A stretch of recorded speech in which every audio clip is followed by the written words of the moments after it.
Hi friends, banana స్మూతీని హెల్తీగా ఎలా చేయాలో చూద్దాం.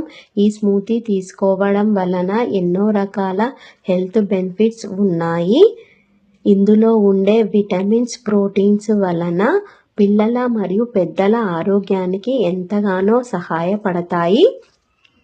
దీనికోసం ముందుగా water melon seeds, pumpkin seeds, sunflower seeds అన్నింటినీ సమానంగా కలిపి ఒక హాఫ్ కప్ తీసుకోవాలి. ఒక మిక్సీ జార్లో ఈ సీడ్స్ అన్నింటినీ వేసి మెత్తగా పౌడర్ చేసిన తర్వాత ఒక బనానాను ముక్కలుగా కట్ చేసి వేసుకోవాలి.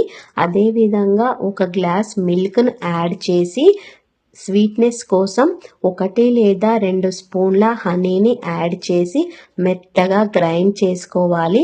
అప్పుడు మనకు స్మూతీ రెడీ అవుతుంది. ఈ స్మూతీ వలన ఇన్స్టెంట్ ఎనర్జీ వస్తుంది, డైజెషన్ సిస్టమ్ కూడా బాగుంటుంది, అదేవిధంగా గుండె ఆరోగ్యంగా ఉంటుంది, మనకు ఇమ్యూనిటీ కూడా పెరుగుతుంది. ఈ విధంగా స్మూతీ రెడీ అవుతుంది. నచ్చితే మీరు కూడా ట్రై చేయండి. ఎలా ఉందో కామెంట్ చేయండి.